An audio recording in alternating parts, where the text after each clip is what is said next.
Hello aspirant, I hope आप सभी बहुत अच्छे होंगे और आपकी तैयारी बहुत अच्छी चल रही होगी। तो मैं आपको बताना चाहती हूँ कि प्रिपरेशन एक ऐसा दौर होता है जो काफ़ी लेंदी होता है। वो किसी भी चीज़ की प्रिपरेशन आप कर रहे हैं, आप पढ़ाई से रिलेटेड कर रहे हैं या फिर आप किसी भी चीज़ से रिलेटेड प्रिपरेशन कर रहे हैं, तो एक ऐसा दौर होता है जो कि एक स्ट्रगल से भरा टाइम होता है। और स्ट्रगल इसलिए बोल सकते हैं क्योंकि आपको अनवांटेड कमेंट्स सुनने को मिलते हैं, आपको ऐसी चीज़ें सुनने को मिलती हैं जो आप सुनना नहीं चाहते हो। तो बहुत सारे होते हैं लोग तैयारी करते हैं और अगर किसी को भी पता चल गया कि अच्छा ये बंदा तैयारी करता है तो उसको जानबूझ के टीज़ करते हैं मेरे हिसाब से, तो क्योंकि उनको लगता है कि ये कर नहीं पाएगा, इसे कैसे भी करके डिस्ट्रैक्ट करते हैं और डिस्ट्रैक्ट करने से ये डिस्ट्रैक्ट हो भी जाएगा और ये जो काम कर रहा है उसे छोड़ देगा। तो सबसे पहली चीज़ तो मैं बताना चाहती हूँ कि आप डिस्ट्रैक्ट मत होइए किसी भी चीज़ से लेकर के, और जितना ज़्यादा आप अपनी चीज़ों को प्राइवेट रख सकते हैं, अपने प्रिपरेशन को, अपने फ्यूचर गोल्स को, उतना ज़्यादा ज़रूरी है, क्योंकि आप तभी कोई चीज़ अचीव कर सकते हैं। अगर सपोज़ आपने पहले से ही सबको बता रखा है कि आप प्रिपरेशन करते हो यूपीएससी की, तो एक जो एक तो आपकी इमेज ही अलग सी बन जाएगी, आपको लेकर के इतनी सारी एक्सपेक्टेशन हो जाएंगी लोगों की कि अच्छा ये तो बहुत टैलेंटेड होगा, यूपीएससी की तैयारी करता है, ऐसा है वैसा है। तो आपके भी मन में ये चीज़ आ जाती है कि इनकेस अगर नहीं हुआ तो क्या होगा, ये लोग फिर मुझे टॉन्ट मारेंगे, फिर ये मुझे कमेंट करेंगे।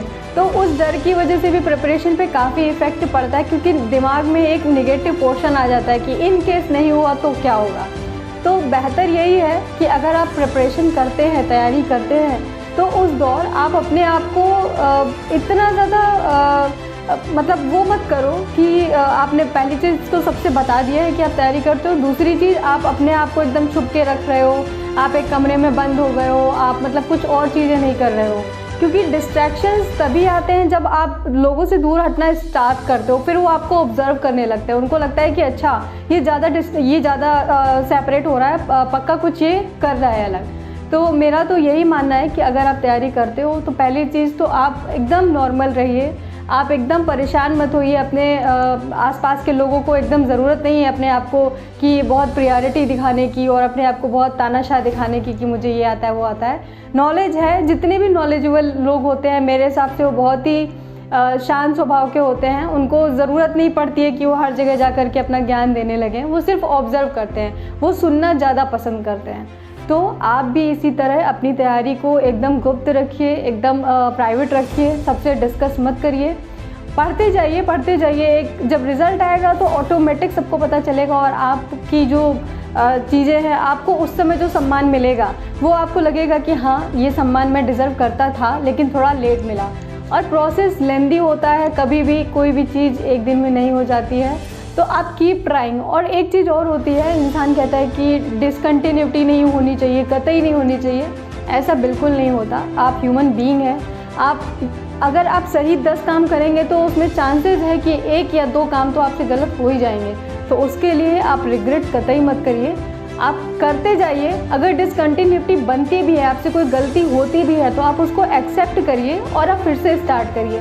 यही होता है, छोटे बच्चे भी यही करते हैं, गिरते हैं फिर उठते हैं फिर चलने लगते हैं, तो आपको भी वही करना है। और प्लीज़ अपने आप को मोटिवेट रखिए। मोटिवेट रखने के लिए ये ज़रूरी नहीं है आपने तैयारी स्टार्ट कर दी तो आप मूवी नहीं देखेंगे, आप बिल्कुल देखिए, आप सारे काम करिए।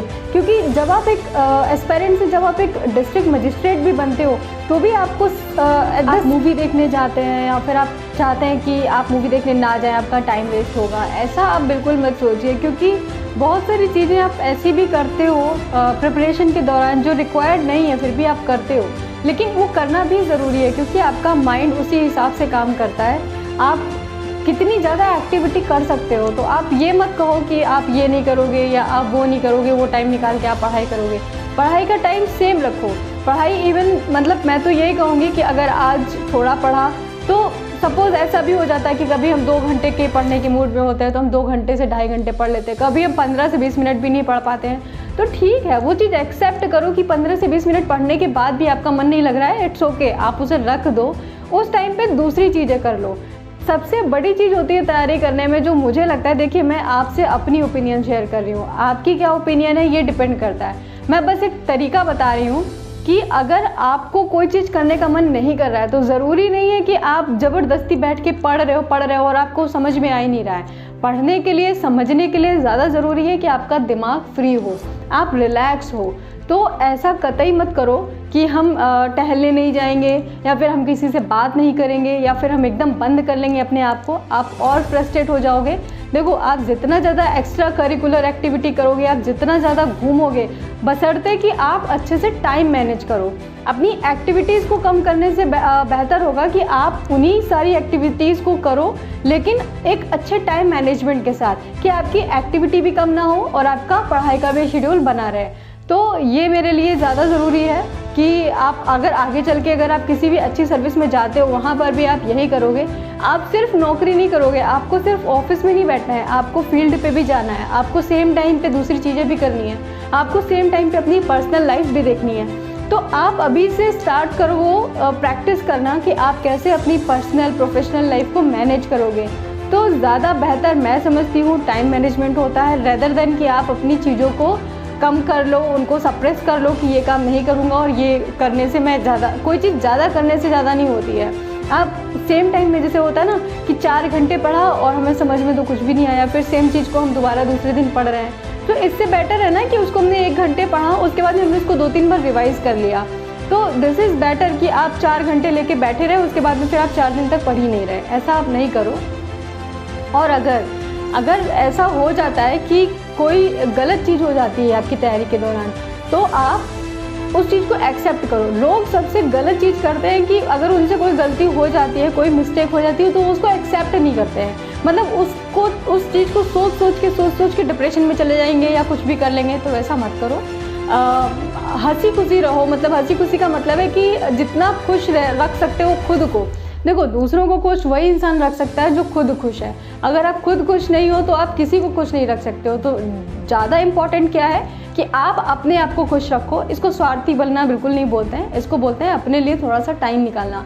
अपने लिए टाइम निकालिए, 5 मिनट ही से योगा कीजिए, नहीं योगा करते कॉमेडी देखिए। मतलब अपना माइंड किसी भी प्रकार से आपको फ्रेश रखना है, चाहे वो कुछ भी हो।